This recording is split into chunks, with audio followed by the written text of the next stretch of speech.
సంచలన నిర్ణయం తీసుకున్నారట junior NTR. Telugu Desam party కోసం జూనియర్ ఎన్టీఆర్ రావాలని తన సినిమాలని 2 నెలల పాటు వాయిదా వేసుకోవాలనుకుంటున్నట్టుగా తెలుస్తోంది.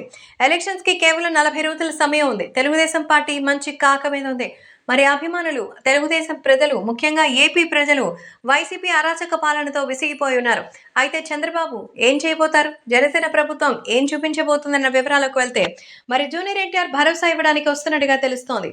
సో జూనియర్ ఎన్టీఆర్ తన భరోసా ద్వారా తెలుగుదేశం పార్టీకి మంచి సపోర్ట్ ఇవ్వడానికి అయితే సిద్ధంగా ఉన్నట్టుగా సమాచారం.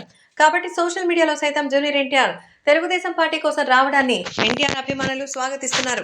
జూనియర్ ఎన్టీఆర్ తెలుగుదేశం పార్టీకి వచ్చి సపోర్ట్ చేస్తే అంతకంటే కావాల్సింది ఇంకే ఉండదని, ఎన్టీఆర్ అంటే తెలుగు ప్రజల ఆత్మాభిమానమని, ఆయన తెలుగుదేశం పార్టీకి వస్తే ఇక అంతకు మించిన సంతోషకరమైన విషయం ఏముంటుంది అంటున్నారు. అందుకోసం తన సినిమాని సైతం వాయిదా వేయాలనుకుంటున్నారట. కారణం, Devara first part almost shooting complete అయిపోయింది. షూటింగ్ ని ఎలాగోలా ఫినిష్ చేసి తెలుగుదేశం పార్టీకి సంబంధించి ప్రచారంలో భాగం పంచుకోవాలని జూనియర్ ఎన్టీఆర్ అనుకుంటున్నట్టుగా తెలుస్తోంది. ఎంత చెడ్డినా తమ కుటుంబ సభ్యులు ప్రస్తుతం ఇబ్బందికరమైనటువంటి సహాయం కోరే పరిస్థితిలో ఉన్నారు.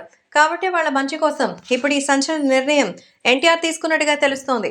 నా కోసం నిర్మాణ సంస్థలు ఈ విషయంలో కొంచెం సహకరించాలని, ఇప్పటి వరకు ఏ ప్రాబ్లం రాకుండా ఉన్నటువంటి మరి మీకు నేను ఇబ్బంది పెట్టదలుచుకోలేదు. అందుకే సినిమాని కంప్లీట్ చేసి త్వరగానే వెళతాను అంటూ జూనియర్ ఎన్టీఆర్ ఇప్పుడు ఈ సినిమాని సైతం పక్కన పెట్టింది రాజకీయంగా తెలుగుదేశం పార్టీ వెంట ఉండడానికి అనేది తెలుస్తోంది.